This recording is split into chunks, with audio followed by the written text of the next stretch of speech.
On the phone, always a pleasure to welcome to the program. Good friend of the show, I would say, if I could be so bold. He is a political correspondent for the New Republic. Alex Pareene, welcome to the program.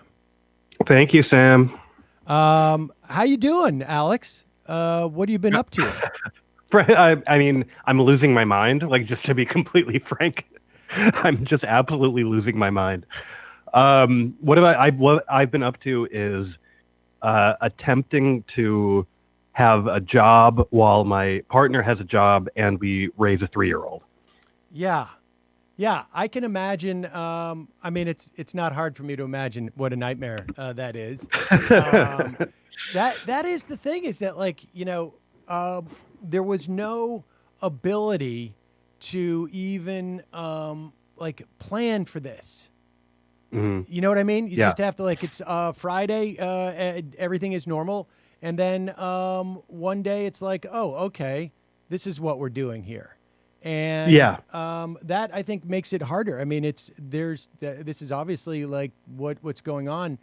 So many people are basically dealing with this situation right now, and we're obviously not alone. But it really is. It's pretty nuts. Mm-hmm. Yeah, it's surreal, and like there's not an additional surreal part of it is that there's no one can sort of credibly say when it's done. Right. And I think that's, one of the things that is, that's one of the things that I think is, is driving everybody crazy. We have no sense of, what the permanence is of this. I started doing this and I thought, okay, I can get by in a week or two, and we'll just have a stripped down show. But by day one, I realized, like, we're going to be up here for longer than that. School, as you know, at the very least, is out till April. In late April in New York City. I have a feeling it's going to be longer than that at this point. But Yeah. Well, let's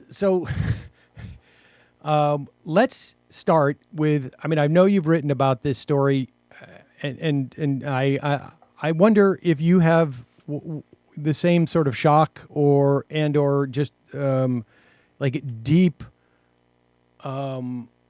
pit in your stomach when you see this poll about Donald Trump, where 55%, and there may be some methodology issues with the poll, but there's other polls that sort of suggest that at the very least, it's split. 50% of the American public thinks that his response to this has been good.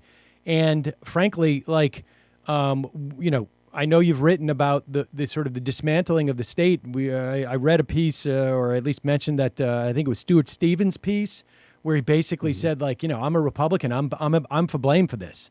Despite which is the only like decent never Trumper thing that I've read in ages, which is basically like, I created this monster, and and now it's running amok. And sorry. Yeah. Yeah. But what we'll go through it. I mean, you can talk about the piece, but I'm also like I'm getting flashes of 9/11 here with Bush, and I'm very worried that if at this point there's not an understanding by the American public that Donald Trump has screwed this up, and it's not even basic incompetence. It's really just sort of like it's something worse than that. Then I think we're in big trouble. Yeah, and I don't even really know.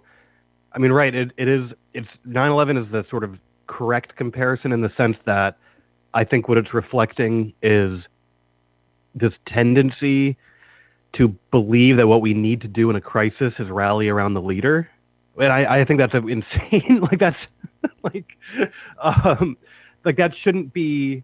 I just feel like that's an instinct people are going to fall into, and especially they're going to fall into it in the absence of a competing sort of campaign to actually place blame on the people responsible for this. Yes. Right? And it seems like, and governors, for example, are all very busy, like actually trying to triage the crisis. But there has to be some organized political opposition that can spend time trying to, like, we actually do need to assign blame for this, like, just out of basic responsibility. And I don't know. I don't see it happening. Well, I mean, I've got a real long list of why we need to blame out of this, because A, we need to know who we can trust going forward. Right. B, Donald Trump really, really wants to stay president. I think even more so than your average power hungry person. Because I think Donald Trump knows that his life after presidency is probably not going to be, fulfilling his dream of, working for Habitat for Humanity. I think it's probably going to be more akin to, like, prosecutions. And I think he has real concerns about that, is my suspicion. And so, having him gain this type of popularity means that he is getting the feeling that he can get away with this.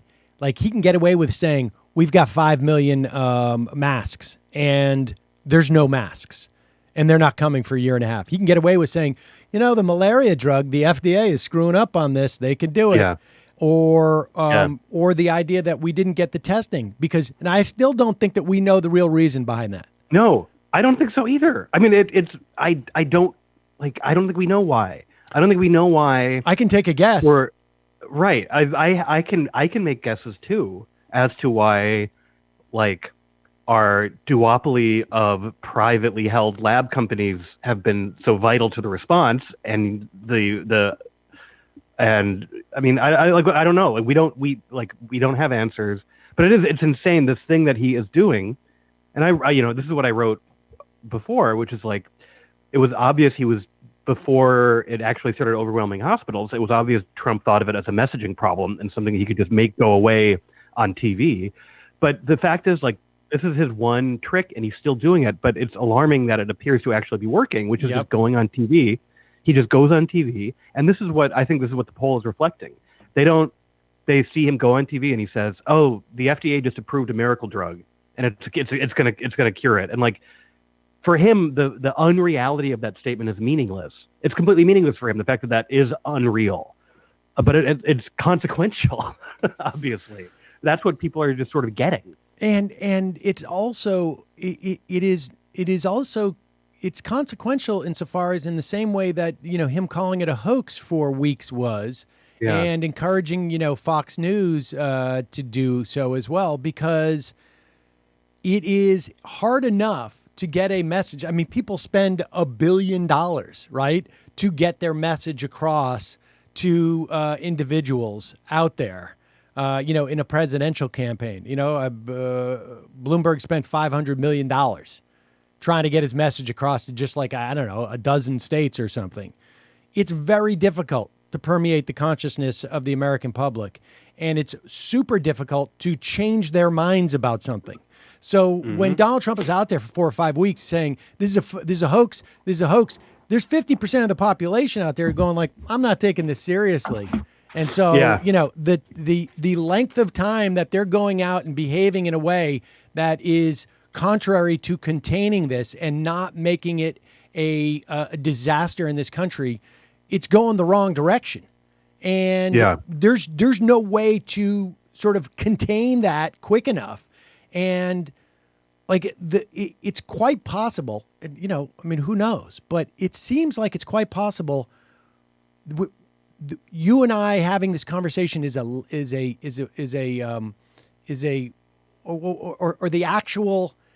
actual tragedy is a lagging indicator of where we actually are. Do you know what I mean? Like it's already baked into the cake. Like, the fuse has been lit. And we're just waiting for it to explode. And the fuse has been lit. There's no putting it out right now. Yeah. Yeah. I mean, and I think, like, since I, started actually getting really worried about this and like, it was sort of, I think Chris Hayes tweeted, has been, first of all, he's been, like, the only sort of decent television broadcaster on this. He sent out the emergency room intake data for flu-like symptoms or respiratory symptoms, and it started spiking March 1, and nothing was in place. Like, I think obviously like the fuse was lit, and we missed any chance that we had at a sort of manageable response. I'm worried about, but I think that like we are so. I do think we're so unused to like treating what the media treats as sort of political rhetoric. They're so unused to connecting it to actual reality of life and death that they have not been able to catch up to the sort of meaning of what it means that the government like misled people about what they needed to be doing. Yeah, and here's the part too that like it's unclear to me. Like, it's unclear to me how much we will know. Like, I mean, like I keep getting these emails, or I see on Twitter, like my son, or I'm getting emails from people. My son-in-law is a doctor at blank and blank hospital. And he said it's already happening, that they are already making choices about respirators, and yet none of this is being reported. And so you go about your daily life. I mean, as it is, it's a very different daily life, but you think like, okay, I mean, I'm not seeing signs of this happening. Like, I'm looking out my window. I don't see people dropping on the street. And I wonder, like, if we could be going through a horrific nightmare and people not even really realizing the level of horror. And then, well, I got sick for 3 days and, it was bad. But I mean, look, we go through life, and how many people do you know about somebody who died of the flu? Now, this could be this ultimately could be 10 times worse than that. Maybe even more than that, because it's 10 times more deadly. But even then, I have no sense of like, I mean, unless it gets to those numbers, will people understand what's going on here? And they'll be like, well, why can't I go out? After like 2 weeks or 3 weeks or whatever, why can't I go out? Like, I don't know anybody who died. I mean, right. I don't have a sense. Maybe we will all know somebody. I don't know. I mean, it seems like in the worst case scenario, I think it will be likely that everyone will know somebody. Everyone has, or nearly everyone has, relatives who are older and people who are immunocompromised. But I don't know. I think that's like, I don't have a sense. Right. So like, I don't have a great sense of what, we're in New York where things have been locked down for a while and life is clearly different. I don't have a great sense of how life is being lived elsewhere. I think a lot of places have started closing schools and things like that. But it does seem like it's very likely it's in a lot of communities where most people don't know it's in their community and don't know how much it's spreading. But I don't know, it'll be hard this might be a thing where just because, and this is getting back to the sort of question of assigning political responsibility for it, it'll be a hard thing too, to say that while this was to some extent a natural disaster, like there were political ways it could have been contained and then mitigated that didn't happen. Like that, it's Katrina if, in many respects, if George Bush had like secretly, blown up the levees. Right. Exactly. And, or at the very least weakened the levees. Never mind had a poor response to that, but like literally his, pre-response essentially created an even more catastrophic situation. I was thinking this morning. I was thinking what if instead of just ignoring the Bin Laden determined to attack U.S. memo, instead of just ignoring it, Bush had divested himself of New York real estate. Right. He had done that. Or basically said, hey, you know what I'm doing in response to this? Firing the head of counterterrorism. We don't need it. Yeah, exactly. Yeah. We don't need it. Yeah. I mean, that's the amazing thing about it. If there was a guy on the who sat on the National Security Council whose job it was to coordinate the response to a pandemic, he would be going in January, and apparently, Richard Burr was confident enough that this was going to be like the 1918 pandemic that he was telling his donors, sell your stocks essentially. Yeah. In late February, presumably, it wasn't like, oh, I found this out yesterday. He may have had a little time to marinate before he decides to share with his donors. I imagine that the guy whose job it is to watch out for pandemics would have been on top of this a month and a half earlier.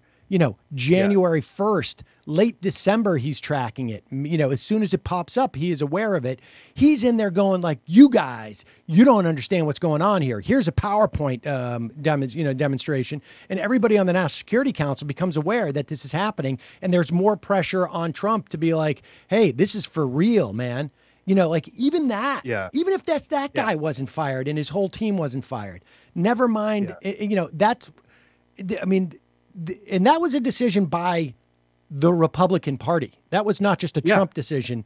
He tried to play it off the other day. I don't know. Somebody did it probably, but did you do it, Bill?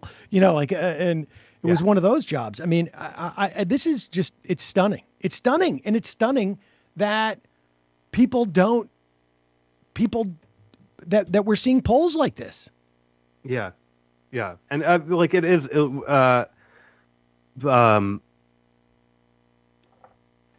it is everyone should be just completely alarmed at how hollowed out and ineffective the state is instead of being well, they're showing good resolve or whatever, I don't even really know. It's hard to actually get across the degree to which we had a chance to contain this and we didn't. And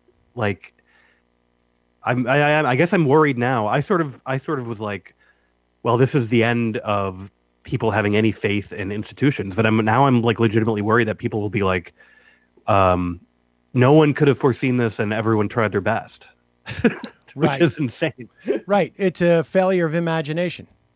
That's what we're gonna get. We're gonna get the same line that we got from from the Bush administration during 9/11. It's a failure of imagination, even though, Condi Rice was at a Genoa conference and was on a boat because they were afraid that something like that was going to happen at that conference instead of actually being in Genoa. I mean, and it's a failure of imagination because you fired the guy whose job it is to pay attention to this shit.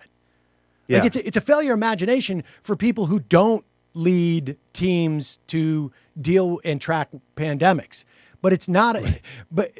But that's why you have someone like that in that position, and I feel like that's just another story that's just down the wormhole, right? Right. Yeah. There should be, these news organizations should be not